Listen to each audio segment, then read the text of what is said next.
welcome to Toronto Echo 2014. We are here live from the Grand Hotel. Toronto Echo is really a television series focused on news in the entertainment business and financing.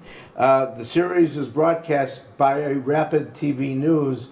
We are happy to have with us today on a panel that's dealing with intellectual property. What you need as a filmmaker to know about protecting what you're doing, how to protect it, and some of the ins and the outs relating to the intellectual property aspects of your film project. We have here today Scott Miller, who's a partner in MDM, and we thank you for coming. We've got to my right Jeff Schiller, who is a partner with me in the law firm of Deutsch, Levy, and Engel. Thank you, gentlemen, for coming. Thanks, Corky. We want to start out, and I could really throw it out to really both of you. Here's an example. Screenwriter writes a screenplay. Screenwriter says to you, I've protected it already because I've registered it with the WGA. Who wants to start answering that? Does that protect? Sure. So from a copyright perspective, you obtain registration and that gives you the right of protection, and the protection is a substantial taking. Has someone substantially taken your work? If the rewrite is so drifted from the original document, then is there a substantial taking if someone else takes the rewrite but not the original document? And that's a measuring spectrum that I would consult with a lawyer to determine how variant the original work is to the second work. Yeah, so Scott, the person who comes to you and says that he's registered with the WGA, her Writers Guild, that doesn't give them the protection that a copyright does. No. So copyright, in depending on the jurisdiction, I'll speak to Canada, Jeff could speak to the US. In Canada, the moment you put pen to paper, you own the copyright. In Canada, registration gives you additional rights above and beyond just having the copyright. So without a registration, you could sue someone in Canada and your ability to obtain damages would be nil. You can get an injunction to prevent the ongoing use, but registration enables you, and it's relatively inexpensive, but registration enables you to A, sue for monetary damages, and B, there's a presumption of ownership and authorship, which doesn't come with unregistered copyright. Jeff? In the U.S., it's pretty much the same, except for one thing. In the U.S., you have to have registered in order to bring any kind of lawsuit. You can't get an injunction, as well as you can't get damages or statutory damages or anything of those sorts. So it's really important. You get a right in a copyright when you put it down, but you don't have an enforceable right. You can't enforce the right until you copyright your work. And the registration is cheap, it's simple, and it's something you ought to do as a matter of course. All right, so with the same example, screenwriter has taken your sage advice and has, in the United States, it's $35, and you file with Canada, the registration fee is $65. Okay. It's very so inexpensive. it's really not okay. So they have done that. They followed your advice. They have put a copyright on it. In the development phase, which is the phase that happens before pre-production, the development phase, what else should they be concerned with, Jeff? What, from an intellectual property standpoint? Well, if you consider the possibility that at some point you're going to be merchandising or selling things about the film, then you want to trademark certain things as well as copyright them. Trademarking is, as opposed to the idea itself, the expression of the idea, which is copyright. Trademark is something that you do to protect the public, yourself, in terms of the public's right to understand where the work is coming from. So you can trademark words, you can trademark designs, you can trademark logos, you can trademark shapes, you can trademark things that allow you to identify you as the source of origin. If you want to trademark, for example, the phrase, "May the force be with you," and then sell coffee cups, sell t-shirts, sell whatever you want. That doesn't get you from copyright, because copyright is an entire work, and that's not a substantial similarity. But if you're going to sell something, services, goods, something related to your film, you need to trademark as well. Are there similarities in Canada? So just to add to what Jeff had said, let's go back and talk about what substantial taking means from a copyright perspective. If you register an entire work and someone takes out a very small portion of it, they may not be taking a substantial taking. So if you have a work which becomes very popular, you may wish, because it's so inexpensive on the copyright side, to register a small component of the text, say, of an entire script, as an example. The other side of it is when you're actually having the work prepared, who is actually the owner of the copyright is a question which should be examined. So for example, if the writer is an independent contractor, that writer owns their work unless there's a contract that says otherwise. If the person's an employee of a production company or whatever, some kind of company that's preparing the film, the company will own the first work. So it's imperative to understand that if you're hiring someone or you're the writer itself, you need to ensure that you're protecting the rights which you want from a copyright perspective, meaning put things in writing as to ownership of your work. Jeff, when we go forward and there is a company that's formed, and the company, and they call you and they say, we've had someone design a logo that we own, and this is a logo for the production company as they move forward. What advice might you give to that person? Well, you want to do several things. The logo, again, you're probably going to want to trademark, because if you're going to use a logo, logos are used with the intent to sell something in the future. Otherwise, there's no purpose to having the logo. If you want to sell, you need to trademark. You need to copyright the material itself, the original material, but you need to trademark the logo. You need to make sure, as Scott pointed out, that you do in fact own the logo, and there isn't an independent contractor who's created it and owns it. So you need to set forth a contract if it's an independent contractor. If he's your employee, not a problem, you own the logo. If it's an independent contractor, you need to make sure that there's a contract that gives you the logo rights so that you have them in case the film hits very big and someone claims that they have the right to the logo instead of you. And so there's no common law copyright similarity to trademarks, right? If I could jump on that. It depends on the jurisdiction you're in. A point I would make about the trademark side of this is that it's important to understand, before you even create the title of your film, it might be advisable to reach out to a trademark lawyer to ensure that it's not been done by someone else, so you don't have issues of common law passing off.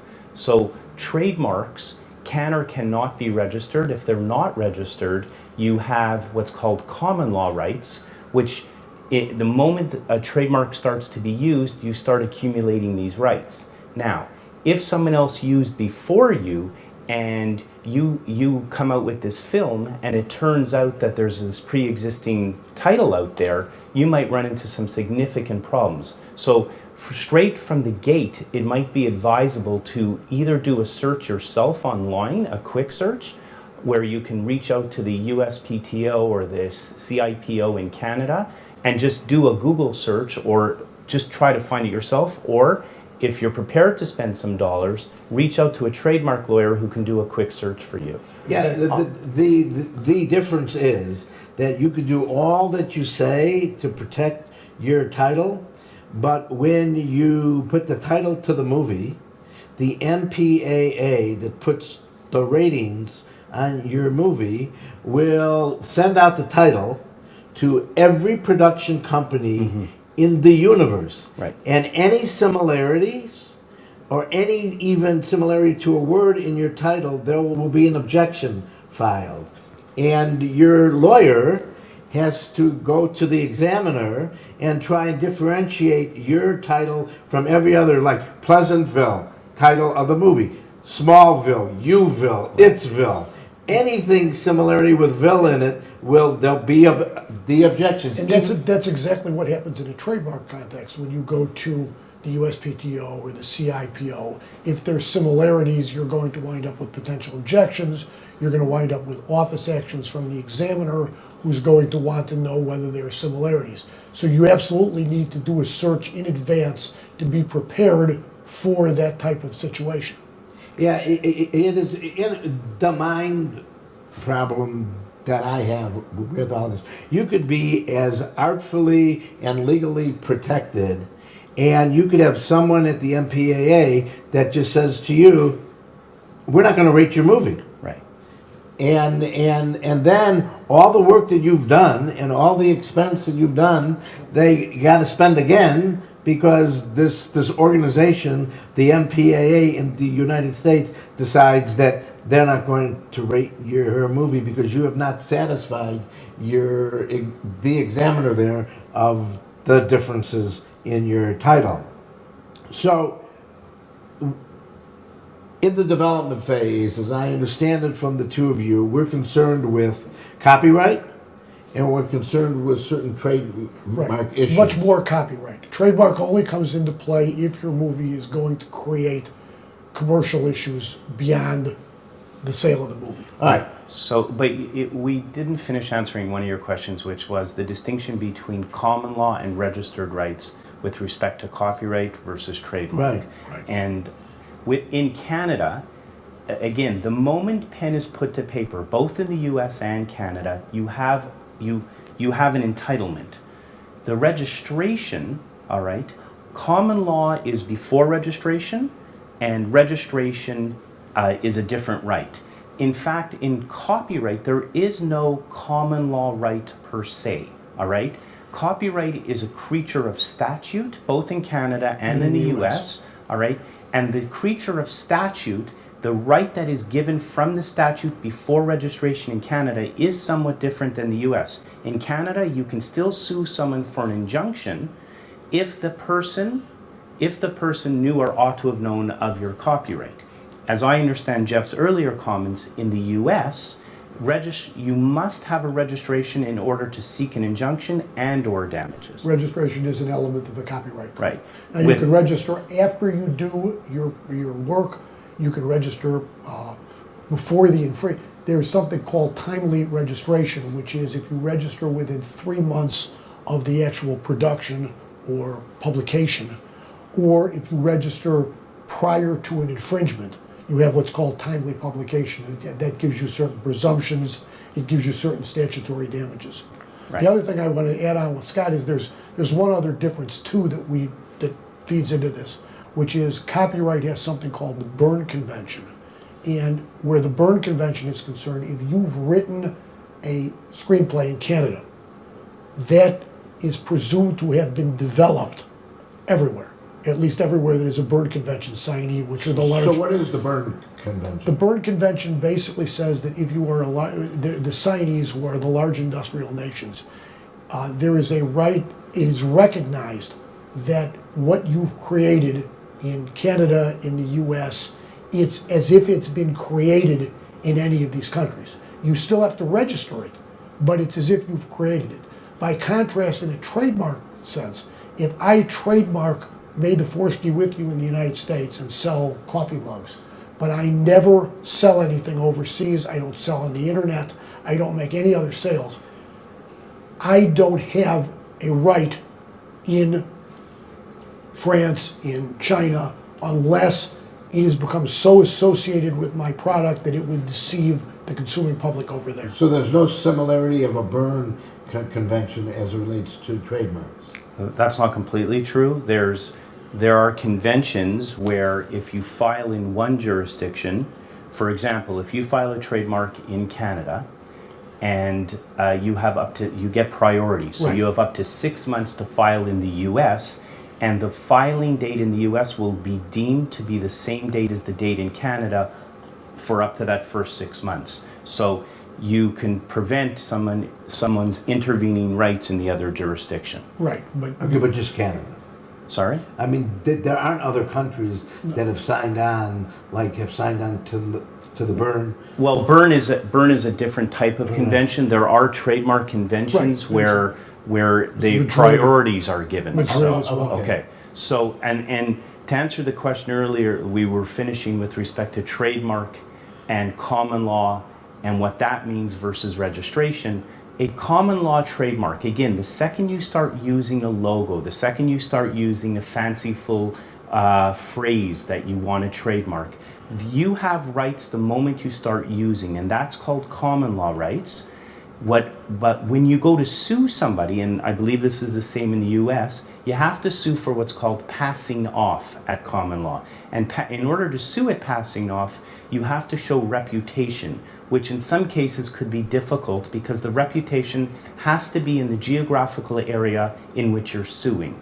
Whereas with a registration, when you get a trademark registration, you're deemed to have used that registration throughout the country, so the reputation question becomes much easier, and you do not sue for passing off, you sue for what's known as trademark infringement, and the tests are much easier met for trademark infringement as opposed to passing off. that's absolutely the same in the US with only one caveat, and that is, in the US, you may wind up suing for both. And the reason is because in certain jurisdictions, Illinois, where Corky and I come from, is one, there are consumer fraud acts which allow you to get certain types of relief in terms of attorney's fees, punitive damages, in ways that are not as easily available. There's a greater burden of proof under the trademark laws. So you probably sue for both, but the initial trademark claim is a much easier claim if you do exactly what Scott said.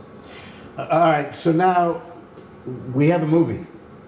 The movie's made. Good. That's good. It's funded. What are our concerns as it relates to intellectual property and protection of the finished movie? All right, so you have, in today's world, with downloading and streaming, you have a whole host of new issues vis-a-vis privacy and whether or not you can go after an individual or do you go after the corporation that's the provider of this information. From a copyright perspective, downloading is a much easier question to answer because when something's downloaded, a copy is made on the computer, the smartphone, whatever the case might be. When a copy is made, it's frankly a no-brainer. So when there's downloading, you can sue the individual for copyright infringement. With respect to streaming, it's a whole different game. The tests in the US and Canada are somewhat different because when you stream, you don't actually make a copy as an individual. What you're doing is you're watching an instantaneous. So the service provider could be sued for streaming, but in Canada to date, the individual who streams, it's much more difficult to chase them because the communication is a performance and not a reproduction when the individual consumer is watching. So hopefully the law will evolve a little in Canada to make it easier to go after the individual, but currently there's much more strain to seek relief against an individual streamer. How is it different? It's not that different. The US just had a Supreme Court decision a couple of months ago in a case called Aereo. And I don't want to get into all the details because we don't have the time to do that. But in 30 seconds or less, Aereo tried to claim that it was selling its stream by means of tiny miniature antennas that were dedicated to individual users. And it claimed that not only wasn't it doing a public performance because the individuals were the ones getting it, but that it wasn't performing at all because it was the individuals who were activating the stream. And the Supreme Court in a 6-3 decision ruled that that was not the case, that that was a performance, it was a public use, and as a result, it is much easier in the US to go after the streamer and the person who is watching the stream. It's going to be an interesting progression as we move forward because that decision was hotly disputed, and there's already been a New York Second Circuit decision distinguishing the aereo decisions. So the technology moves faster than the law does, and you're in a situation where even people who are practitioners in the industry are constantly catching up with the law as it's developing. All right, then again, we have a finished movie. Should the filmmaker be concerned about copyrighting the production itself too? The actual movie? Again, because of the inexpense, it's in the US, I think you said it was $35. Yeah. In Canada, the actual registration fee is $65. Because of the inexpense and the overwhelming benefit if you have to encounter an infringer, the answer's got to be an unequivocal yes. If we can just go back to some of the comments Jeff made when we were talking about, from a streaming perspective or a downloading perspective, as the owner of the right, can I get to the individual? I can speak to the Canadian experience. This, in 2014, the law has dramatically jumped forward in favor of the owner in the sense of, up until this decision called Voltage in Canada, it was extremely difficult to get any information about an individual downloader or an individual streamer in the sense of the service provider, the ISP, not divulging, and under our privacy laws, not being entitled to divulge information. But our federal court has now ruled that if someone has a bona fide claim and has intention to pursue the right, the individual's email address and their phone number won't be revealed by the ISP, but with a court-approved letter, the individual's address will be forced to be provided from the ISP provider to the right holder, which will enable them as a deterrent to go after those people that, for lack of a better word, illegally download or stream. We don't have a Voltage case. We don't have a settled law. But there was a case in the DC District Court less than a month ago holding the same thing, and even going beyond that and saying that under certain circumstances you may even be able to get the individual's email address and phone number, which is something you can't get, as I understand it, Scott, at this point in Canada. Correct. Now that's a DC District Court decision. It doesn't have precedential value, but the DC District Court is generally one which is pretty respected throughout the country, and that may be the evolving law as it exists in the US. The most common area of litigation as relates to copyright infringement has to do with music and songs. Correct. Can we speak about that? Sure. So from a song perspective, one of the things that people should know is that we should talk about the exceptions to copyright infringement, because people preview songs online all the time, as an example. And that falls under a category called fair dealing, which entitles the service provider, the provider, and the recipient of the information under fair dealing to sample some of the music. So that falls under a category called research. And the research can also be for consumer research, which makes it legal to sample a short portion of a song. Other examples of fair dealing are if you want to criticize a song, if you want to criticize a movie, if you want to make a satire, things of that nature there's entitlement. But again, from a copyright infringement perspective, if a song is registered and the song is downloaded or illegally streamed, there are rights, and because the cost is so inexpensive, I'm sure Jeff will reiterate this as well, there's no reason not to register copyright and protect the work. Absolutely. Do you copyright the soundtrack and all the songs under one copyright, or is it smart to take out certain songs and individually copyright them also? All right. Well, here the simple answer is substantial taking. So I'll speak to the Canadian experience, and then Jeff can speak to the American one. But from a Canadian experience, if you think that one song is much more prevalent on an album than another, then register that particular song. If the soundtrack has 10 tracks, then 10 times 65 is $650. It pays to register each song as on their own, and you can also do the compilation Yep. because it's only $65. But I would highly recommend doing the entire album song by song. Right, I absolutely agree, because the individual album, song by song, those are original works. The album becomes what's called a derivative work, and there are some issues there which may not exist at the individual level. So you absolutely want to do each song and then try to copyright the entire album as well. The final question is a question about fair use. And it's thrown around all the time, and I've always felt that the issues relating to fair use are so fact-specific for each case. There's not a general a situation where you can say this does not violate or this is fair under fair use. I'm going to start with Jeff. How do you advise a client as it relates to fair use, as it relates to film? Take a look at Forrest Gump. They took out all these segments from various sources. Did they have to get the consent? Is that fair use? No, fair use is not consent. Fair use is a situation where you are, as Scott put it earlier, you're doing something which is non-commercial. You're criticizing, you're parodying, you're doing research, you're doing news reporting, you're doing educational things. Those are things, fair dealing, I think it's called in Canada, fair use it's called in the United States.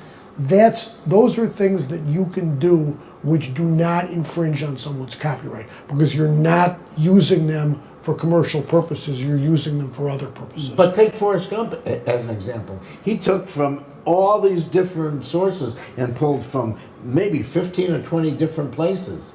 How did they do that?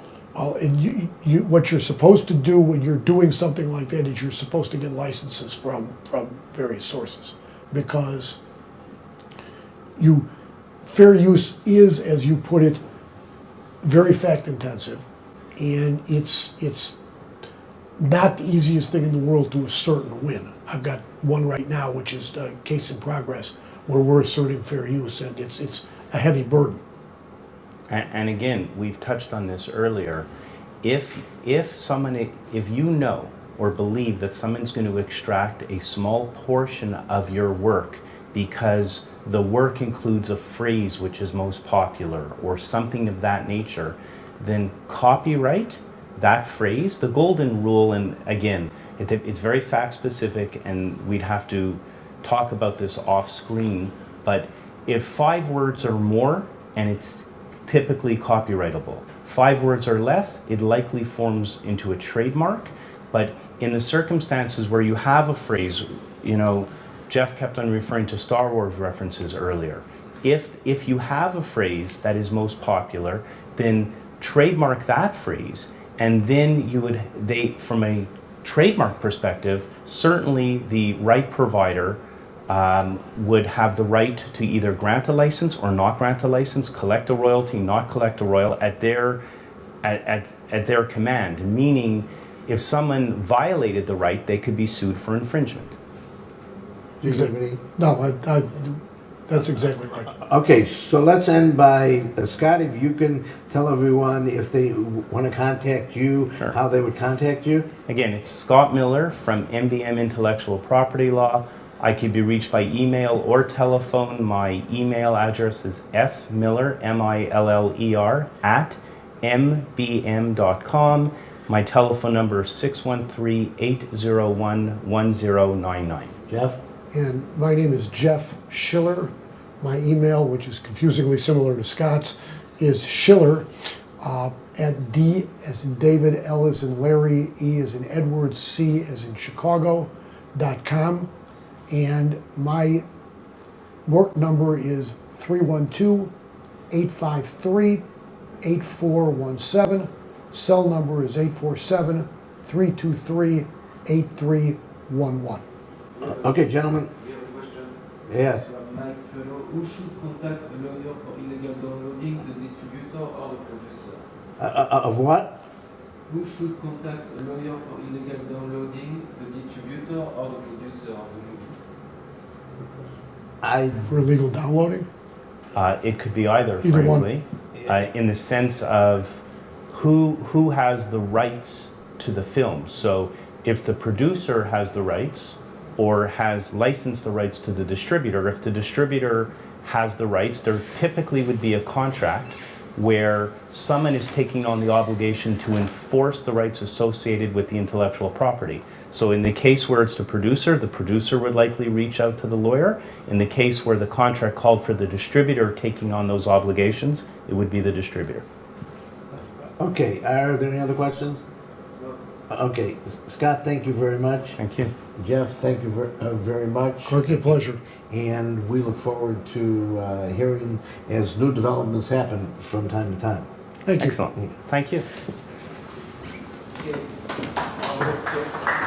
Okay. Thanks, man.